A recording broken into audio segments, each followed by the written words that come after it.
नमस्कार, मैं हूं वीरेंद्र गहवई और आप देख रहे हैं का हाल है में आज हम पहुंचे हैं रतनपुर में, जो धार्मिक और पर्यटन की नगरी है। लेकिन यहाँ पर जितने भी अवैध कारोबार है, चाहे कोयले से जुड़े हो, नशे का कारोबार हो या फिर डीजल चोरी हो, इस तरह के कारोबार होते हैं, जिसकी वजह से लगातार यहाँ अपराध का ग्राफ बढ़ रहा है। कुछ लोग यहाँ हैं जिनसे हम जानने की कोशिश करेंगे कि क्या वजह है यहाँ अपराध बढ़ रहा है, और यदि धर्म की नगरी है तो धार्मिक लोग जब आते हैं तो वो अपराध का गढ़ क्यों बनते जा रहा है। ये एक धर्म की नगरी है सर, और पर्यटन क्षेत्र भी है, उसके बावजूद यहाँ पर लगातार अपराध का ग्राफ बढ़ता जा रहा है, और इसको रोकने का कोई प्रयास दिखता है क्या? नहीं, ये देखिए क्या है, रतनपुर धर्म नगरी है, पर्यटन है, और जहाँ भी आपने देखा होगा पर्यटन जहाँ पर है वहाँ बहुत सारे लोग आते हैं, अच्छे लोग आते हैं, बुरे लोग आते हैं। जी जी। कोई बुरा उद्देश्य लेकर ही आता है, अब काम अच्छा दिखाता है उसको उद्देश्य बुरा रहता है जी। तो वो तो ये स्वाभाविक है पर्यटन क्षेत्र में ऐसा होना। लेकिन यहाँ पर नशे का जो कारोबार है वो पिछले 5 साल से बहुत ज़्यादा है जी। हर जगह आपको शराब, गांजा और नाइट्रा वगैरह भी मिलता है। ठीक है, लोग बच्चे खा रहे हैं और परेशान हो रहे हैं, उनके पालक भी परेशान हैं। इस पर तत्काल रोक लगाना चाहिए और इसको एक अभियान के रूप में चलाए पुलिस डिपार्टमेंट जी, तब जाके संभव होगा। नहीं खाली खाना पूर्ति कर दी, उधर कर दी, इधर कर दी, इससे अच्छा नहीं। नए उम्र के जो बच्चे हैं वो ज़्यादा प्रभावित हो रहे हैं और उनके माँ बाप उनसे ज़्यादा परेशान हैं।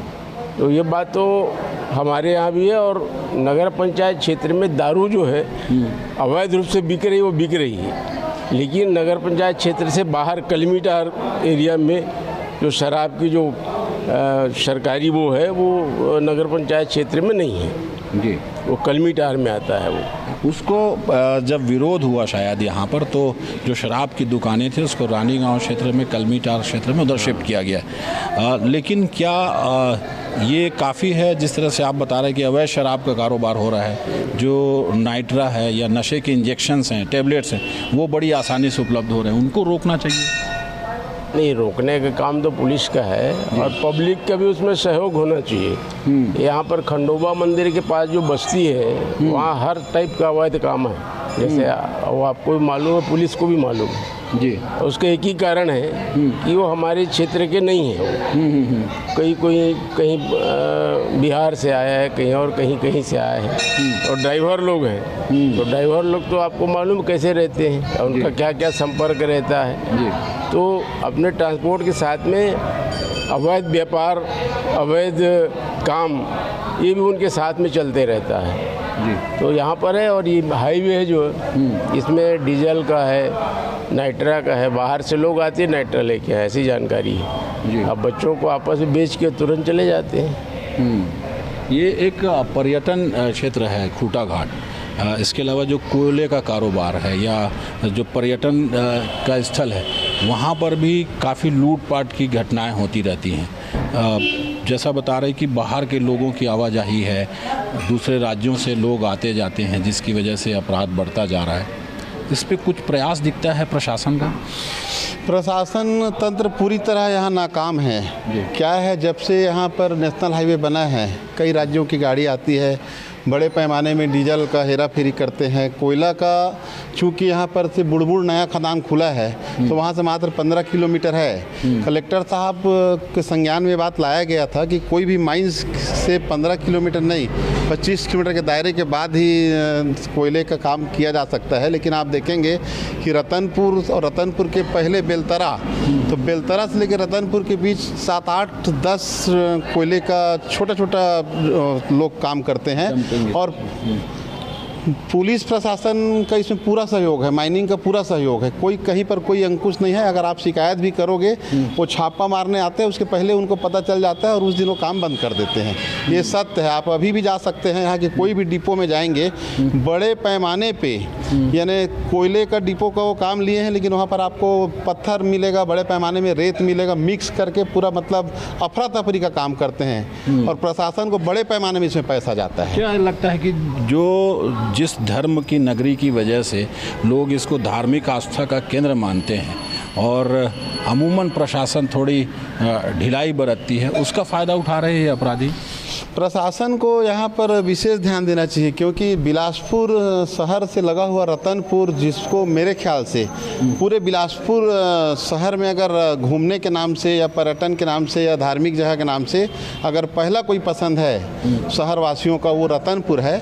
और रतनपुर में जिस टाइप का अभी पहले जो भैया बताए कि यहाँ नशा का कारोबार, कोयले का कारोबार, डीजल का कारोबार जो बड़े पैमाने में हो रहा है, और ये अभी से नहीं हो रहा है, पिछले 10-15 सालों से जो यहाँ बाहर के जो लोग आए हैं, जिनको यहाँ के संस्कृति से, यहाँ के संस्कार से कोई लेना देना नहीं है, जिनको लोग जानते नहीं हैं, वो लोग बड़े पैमाने पर इसका काम कर रहे हैं और देखने और सुनने को मिलता है। अभी अभी हाल की घटना बता रहा हूँ, 200-250 लीटर महुआ जंगलों पे बनाया जा रहा है, नदी के किनारे बनाया जा रहा है, और कार्रवाई करते हैं उन लोगों के ऊपर जो 1 लीटर में पकड़ाता है और उसको 15 लीटर पानी और मिलाकर उसके ऊपर कार्रवाई कर दिया जाता है। लेकिन जो बड़े माफिया हैं जो इसका काम कर रहे हैं उनको पूरा छोड़ दिया जा रहा है।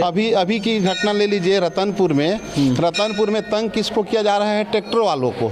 वो क्या ढो रहे हैं? ईंटा गिट्टी रेती ढो रहे हैं। और कोयला वालों को कभी आप नहीं सुने होंगे कि कोई एक गाड़ी को लोग कार्रवाई किए, कि बॉक्साइड वालों गाड़ी के, सीमेंट वालों कोई कार्रवाई नहीं करते हैं, उनको पूरा खुला छूट है। और तंग किसको कर रहे हैं? जिसको अभी छत्तीसगढ़ सरकार ने बोला है कि प्रधानमंत्री के नाम से आपकी रेत रॉयल्टी पूरी तरह मुक्त है, और जिस दिन से मुक्त किए हैं पूरे बिलासपुर जिला के हर थाने में सिर्फ अगर कोई बड़ी तादाद में अगर कोई गाड़ी दिखता है तो ट्रैक्टर दिखता है, और जबकि वो ट्रैक्टर का संबंध सीधा किसानी से और छोटे किसानों से ताल्लुक़ है। जी, जिस तरह से बताया जा रहा है कि प्रशासन उन लोगों पर अंकुश लगाता है जिन पर अंकुश की ज़रूरत नहीं है, और जिन पर अंकुश लगना चाहिए एक्चुअल में उन पर अंकुश नहीं लग रहा, इस वजह से इस तरह से अपराध बढ़ रहे हैं। क्या ये कितनी सच्चाई है? ये बिल्कुल हकीकत बात है। जितने बड़े माफिया हैं सब बड़े लोग हैं, सबकी बड़ी बड़ी फूलवास्तरी है, बड़ी बड़ी फैक्ट्रियाँ हैं, सब सारे बड़े लोग तो हैं। अब सारे बड़े लोग के ही लोग हैं, मतलब वो सब कनेक्टेड हैं ऊपर से शासन प्रशासन भी उनके खिलाफ कुछ नहीं कर सकता, इसलिए धड़ल्ले से सब काम हो रहा है। ये जो धर्म की नगरी है जिस पे लोगों की आस्था जुड़ी हुई है, पर्यटन क्षेत्र भी है, और ऐसे में जो बाहर से लोग आते हैं, जो बिलासपुर है, अंबिकापुर है, कोरबा है, जो भी कनेक्टिविटी है जिनकी भी, वो सब यहाँ अपनी आस्था लेकर पहुँचते हैं। क्या एक चारागाह बन गया है बिलासपुर के लोगों का, ये जो ऐसे बड़े लोगों का, कि अपराध का गढ़ इसको बना दिया जाए, यहाँ पर अपने धंधे फैलाए जाए और अपने शहर को छोड़ा जाए? नहीं, ऐसा नहीं है। रतनपुर नगरी का जो महत्व जो है ना, धार्मिक काल और प्राचीन काल से यहाँ का महत्व बहुत अच्छा है। अब कुछ लोग आते हैं, बाहर के लोग आते हैं, वो लोग माहौल ख़राब करते हैं। बाकी लोकल लोगों में आपसी समरसता। मैं ये कहना चाह रहा हूँ कि जो शहर के लोग हैं, शहर में चूँकि बिजनेस करना, अपना धंधा फैलाना थोड़ा कठिन होता है, तो बड़ी आसान सी जगह है रतनपुर, यहाँ पहुँच रहे ऐसे है। सबसे बढ़िया रतनपुर से सुलभ कोई जगह ही नहीं है, बिलासपुर के सबसे करीब है। और यहाँ चारों तरफ जो है इंटीरियर है, जंगल क्षेत्र है, पूरा जंगल से लगा हुआ, जंगल के बीच है समझिए। तो यहाँ मौका बढ़िया मिलता है, मतलब हर क्षेत्र में, चाहे लूट हो, चोरी हो, शराब हो, दारू हो, गांजा हो, जितना अवैध कारोबार है, मतलब इस क्षेत्र में सबसे ज़्यादा फल फूल रहा है। कारण उसका यही है, ये शहर से नज़दीक होने के कारण। तो आप लोग कभी शिकायत नहीं करते हैं कलेक्टर से या एसपी से कि आप इस ओर अभियान चलाएं? शहर में कहते हैं कि बड़ा बड़ा अभियान चलाया जा रहा है और अभियान के तहत नशे के कारोबार पर प्रहार किया जा रहा है, क्या यहाँ ऐसा होता है?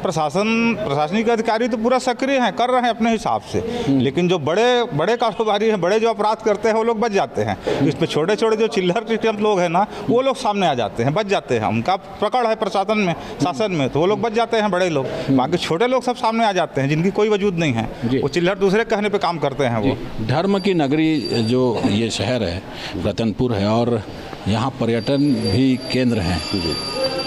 इन क्षेत्रों में आगे बढ़ाने की बजाय यदि यहाँ अपराध होने लगे और अवैध कारोबार होने लगे तो इसकी महत्ता घटेगी नहीं? ऐसे में बहुत घटेगी। मैं बता रहा हूँ आपके प्रश्न को अपने शब्द में।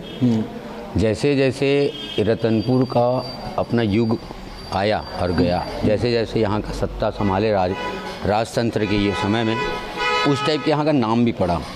मणिपुर, रत्नपुर और रतनपुर।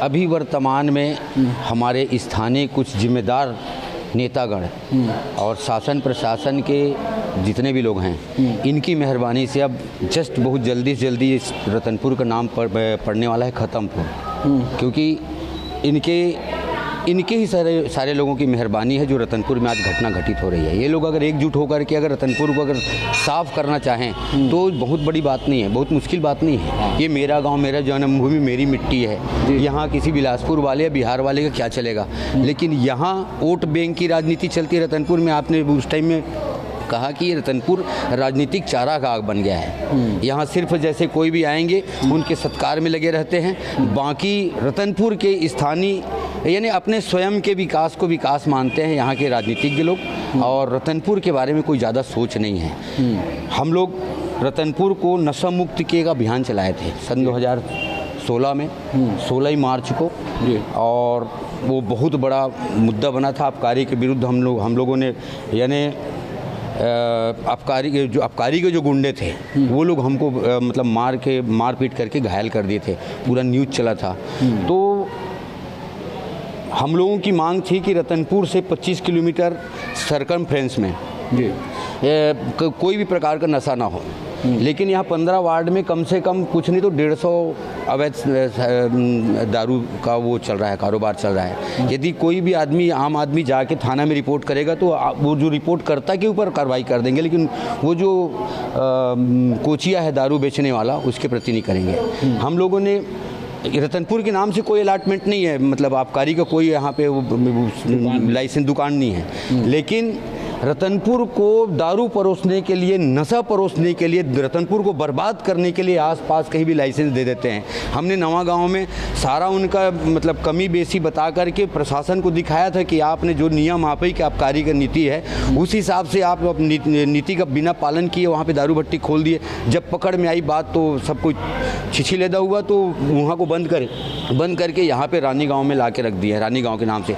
रानी गाँव की जनसंख्या देख लीजिए, और दारू की जो नीति है उसमें अब कौन बोले कितना बोले। मैं वही बता रहा हूँ कि आप जैसे पूछे कि मेरे को लग रहा है कि अभी रतनपुर बहुत जल्दी खत्मपुर में तब्दील होने वाला है। तो आप जैसे जो प्रबुद्ध लोग हैं, जब जनप्रतिनिधि काम नहीं कर रहा है, प्रशासन उस स्तर पे काम नहीं कर रहा है, जो प्रबुद्ध लोग हैं नगर के, जो इतिहास जिस तरह से बताया जा रहा है कि चारों काल में रतनपुर विद्यमान था, इसको बचाने के लिए आप लोग कुछ प्रयास नहीं कर रहे हैं? प्रयास तो किए हैं, प्रयास किए। कुछ लोग नगर के बहुत अच्छे लोग भी रहते हैं यहाँ, जो कहना चाहिए अपना तन मन धन दे करके इस अभियान में शामिल हुए और कुछ तक सफल हुए, लेकिन अब कितना करेंगे। अब यहाँ अन्याय का वर्चस्व ज़्यादा हो रहा है, सज्जन लोग बहुत कम हो रहे हैं। हम लोग क्या कर लेंगे, ज़्यादा कुछ कम लोग, हम लोगों की आवाज़ को बंद किया जाता है प्रशासन के द्वारा और बड़े बड़े जो पूंजीपति हैं उनके द्वारा, तो कितना लड़ पाएंगे हम लोग। यदि शासन प्रशासन ईमानदारी से साथ दे पब्लिक के, तो कहाँ कुछ नहीं हो सकता। शासन प्रशासन की जो जवाबदेही है, जो काम होना चाहिए, जो उनकी जिम्मेदारी है वो पूरा करे, तो यहाँ के लोगों को सड़क पे ना उतरना पड़ेगा। जनता की आवाज़ दबा दी जाती है और जो बात सचमुच ऊपर तक पहुँचनी चाहिए वो पहुँच नहीं पा रही। प्रशासनिक अधिकारी ध्यान नहीं दे रहे, जनप्रतिनिधि जिस लेवल पे बात रखनी चाहिए वहाँ तक जनता की बात नहीं रख पा रहे। क्या इस वजह से रतनपुर का विकास पिछड़ रहा है? इस वजह से रतनपुर गर्त में जा रहा है, अपराध के गढ़ के रूप में तब्दील हो रहा है? देखिए, किसी नगर का विकास वहाँ के जनप्रतिनिधियों एवं स्थानीय प्रशासन पर निर्भर करता है। रतनपुर नगर पालिका के अंतर्गत आता है। रतनपुर के जो जनप्रतिनिधि हैं वो इतने सक्रिय नहीं हैं कि अपनी आवाज़ को बुलंद कर सकें और काम को करवा सकें। इसलिए ज़रूरी है कि जनप्रतिनिधि जनता के अनुरूप उनकी जो मांग है उसके अनुसार कार्य करें और प्रशासन से तालमेल स्थापित करके जब चलेंगे तभी इस नगर का विकास होगा। प्रशासन और जनप्रतिनिधियों में तालमेल सही न होने की वजह से इस नगर का विकास बाधित हुआ है। अच्छा, तो मतलब आपका कहना है कि जो यहाँ से जनप्रतिनिधि बनता है उसका प्रशासन से सही तालमेल नहीं हो पाता, या यूँ कहें जो यहाँ से जनप्रतिनिधि चुन लिया जाता है वो सरकार में सत्ता में नहीं होता है, जिसका खामियाजा भुगतना पड़ता है। देखिए, सत्ता से मतलब नहीं है। मतलब ये है कि जनप्रतिनिधि चाहे सत्ता किसी की भी हो, अगर उसका तालमेल सही है, सही ढंग से वो काम कर रहा है, तो विपक्ष भी उसकी बात को सुनता है और सत्ता पक्ष तो सुनेगा ही। ऐसा कुछ नहीं। वाकई जो जनप्रतिनिधि होते हैं वो उतने एक्टिव नहीं हैं। आज कई साल हो गए रतनपुर को।